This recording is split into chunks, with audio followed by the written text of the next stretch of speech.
Je vous salue dans le glorieux nom de notre Seigneur Jésus-Christ et bienvenue encore au fuseau divin afin d'avoir l'écho du ciel et afin de nourrir votre âme avec la parole de Dieu. Nous sommes en prière. Père, ma prière maintenant, c'est que tu puisses me diminuer, Seigneur, au nom de Jésus-Christ de Nazareth. Seigneur, je te prie, diminue-moi. Aide-moi à humblement transmettre ce que tu as mis dans mon cœur. Aide-moi à fidèlement transmettre au nom de Jésus, que ta parole puisse accomplir tes desseins et ta volonté dans la vie de tes enfants, au nom puissant de Jésus-Christ de Nazareth. Ô Seigneur Jésus-Christ, que ta parole puisse frayer les chemins, que ta parole puisse apporter la lumière, la vie, la joie, au nom de Jésus. Amen. Amen. Bien-aimés, ça fait un bon bout de temps, nous voyons le ministère angélique. Donc aujourd'hui, nous allons clore l'enseignement sur le ministère angélique. Et pour ceux qui aimeraient en savoir plus sur le ministère angélique, je vous propose de suivre les vidéos qui sont dans la description de cette vidéo. Et puis, nous avons vu la dernière fois les clés pour activer le ministère angélique, comment activer le ministère angélique. Nous avons vu les 5 premières clés pour activer le ministère angélique. Nous avons vu la clé de la prière et nous avons vu l'histoire de Corneille qui faisait des largesses, qui priait le Seigneur. Et puis le Seigneur s'est souvenu de lui, il a envoyé ses anges en sa situation.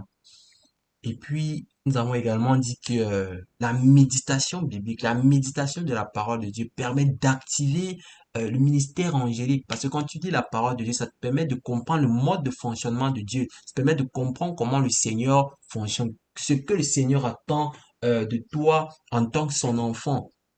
Alléluia.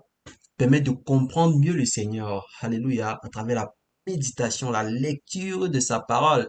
Et ainsi, en lisant la parole de Dieu, le Seigneur va faire quoi? Il peut envoyer son ange pour t'éclairer. Amen. Pour t'éclairer, pour te guider. Alléluia. On a pris l'exemple de Joseph qui était dans une réflexion profonde. Et puis le Seigneur a envoyé son ange dans la nuit, dans un songe, pour transmettre un message de la part du Seigneur. La troisième clé que nous avons vue, c'est la clé du service. L'histoire de, nous avons vu l'histoire de Zacharie qui était un fidèle serviteur de Dieu avec son épouse Élisabeth. La quatrième clé, c'était le ministère de la louange et de l'adoration. Ministère de la louange et de l'adoration, très grande clé pour activer le ministère évangélique, puisque le Seigneur, c'est un Dieu qui siège au milieu de la louange de son peuple. Si tu le loues, forcément, tu vas attirer la présence de ses anges, puisqu'il se déplace toujours avec ses anges. Donc, si tu loues le Seigneur, tu vas forcément attirer le ministère angélique, le service angélique en ta faveur. Alléluia. Et la cinquième que nous avons vu la dernière fois, c'était l'obéissance à la parole de Dieu. L'obéissance à la parole de Dieu. On a dit que l'obéissance vaut mieux que les sacrifices, mes frères. L'obéissance vaut mieux que les sacrifices. Il faut obéir à la parole de Dieu coûte que coûte. Aujourd'hui, nous allons voir les 5 autres clés qui vont faire 10 clés qui vont nous permettre d'activer le ministère angélique. Alléluia. Activer le ministère angélique. La clé du sacrifice pour Dieu. Clé du sacrifice. Il faut faire des sacrifices pour le Seigneur. Il faut abandonner certaines choses qui ne confessent pas le nom de Dieu. Faire des sacrifices. Abandonner le mode de vie mondain. Il y a le mode de vie mondain pour plaire à Dieu. C'est un sacrifice que tu fais. Sacrifice que tu fais, tu abandonnes les mauvais comportements, les choses qui ne sont pas bien, les choses infâmes qui ne confessent pas le nom de Dieu. Tu abandonnes cela. C'est un sacrifice que tu fais pour Dieu. Nous avons également vu les sacrifices que Corneille faisait. Il faisait. Il donnait aux nécessiteux. Il faisait des largesses. Il était quelqu'un de très généreux. Il faisait des sacrifices, oui. Et le Seigneur a envoyé ses anges en sa situation. Le Seigneur a envoyé ses anges intervenir en sa situation. Mes frères, mes sœurs, fais des sacrifices pour Dieu et à Dieu. Et tiens-toi tranquille, mon frère. Dieu n'accepte pas tous les sacrifices parce que Dieu n'est pas un Dieu corruptible. Dieu n'est pas un Dieu corruptible. Les sacrifices, ou bien le sacrifice que tu offres à Dieu, c'est pas comme l'expiation, c'est pas comme pour expier tes péchés comme autrefois. Non, c'est pas ça. C'est pas ça. Dieu peut rejeter ton offrande comme il avait rejeté l'offrande de Caïn. Tu dois avoir une certaine disposition pour donner une offrande à Dieu. Là, je parle des offrandes numéraires, les offrandes, je sais pas, des offrandes numéraires, des offrandes que tu fais à Dieu. Il y a une disposition à prendre. Alléluia. Très important. Également, la septième clé pour activer le ministère angélique, c'est la persévérance dans la foi. Bien aimé, la foi, c'est une monnaie universelle. Peu importe où tu te trouves sur terre, la foi est sans frontières. Dans la Bible, nous pouvons voir un exemple typique de notre Père dans la foi, Abraham, qui a manifesté une foi hors du commun. La Bible dit dans Romains 4, verset 10, espérant contre toute espérance, Abraham crut, il crut qu'il serait père d'une grande multitude, selon la promesse qui lui avait été faite par l'Éternel. Il était âgé. Il était âgé, sa femme était moquée. Les railleries fusaient de part et d'autre. Mais il est resté sur la promesse que le Seigneur lui avait faite. Il a gardé la foi. Il a gardé la foi. Il faut persévérer dans la foi, mon frère, ma sœur. Le Seigneur se souviendra de toi. Persévère dans la foi. Le Seigneur enverra ses anges à ton secours. Alléluia. Également, la huitième clé que nous allons voir, c'est la clé de l'hospitalité. L'hospitalité, bien-aimé. Il faut être quelqu'un d'hospitalier. Hospitalité. Si tu acceptes d'héberger quelqu'un chez toi, héberge la personne bien. Héberge la personne bien de telle en sorte que la personne s'en souvienne positivement. Si tu acceptes d'héberger quelqu'un, héberge la personne bien, car tu ne sais pas qui tu héberges chez toi. Tu ne sais pas qui tu héberges chez toi. Tu ne sais pas comment le Seigneur veut te bénir, parce que le Seigneur agit tantôt d'une manière, tantôt d'une autre. Ouvrons ensemble nos Bibles dans Hébreux 13, versets 1 et 2. La Bible dit, persévérer dans l'amour fraternel. N'oubliez pas l'hospitalité, car en l'exerçant, quelques-uns ont logé des anges sans le savoir.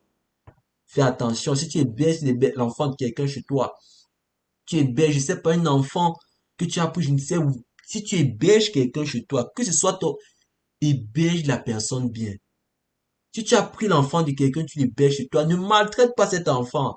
Parce que l'âge des enfants trahissent beaucoup. Ce sont des gens, des personnes innocentes, des enfants. Ne fais pas, ne maltraite pas l'enfant que l'enfant de quelqu'un que tu gardes chez toi. Ne maltraite pas cet enfant. Tu ne sais pas qui tu héberges chez toi. Tu ne sais pas ce que cet enfant pourrait faire dans ta vie demain. Alléluia. La neuvième clé pour activer le ministère angélique, c'est la victoire sur la tentation. La victoire sur la tentation. La Bible déclare dans Jacques 4, verset 7. Résistez au diable avec une foi ferme et il fera loin de vous. Résister au diable. Bien aimé, tu dois résister au diable avec une foi ferme. Tu dois résister au diable avec la parole infaillible et indélébile de Dieu.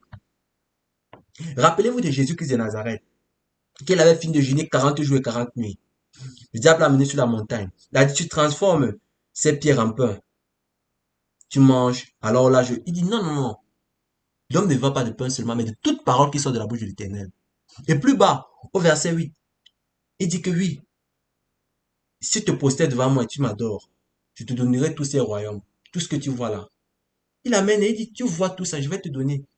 Il dit que non, tu adoreras le Seigneur seul.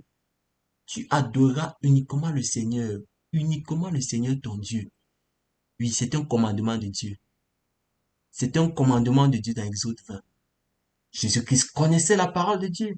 Il a eu la victoire sur la tentation. D'où la nécessité de méditer la parole de Dieu.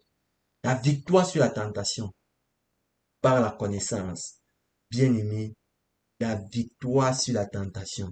Et qu'est-ce qui se passe après? Dès que Jésus-Christ réplique avec la parole de Dieu, les anges de l'Éternel viennent à son service. Alléluia. Les anges de l'Éternel viennent à son service pour le secourir.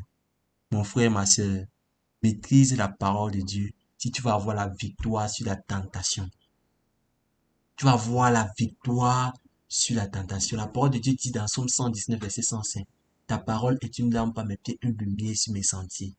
La parole de Dieu doit être dans toutes les articulations de ta vie afin de vaincre le diable parce qu'il rôde toujours, cherchant qui dévorer, cherchant qui emporter dans le mal et dans ses malices.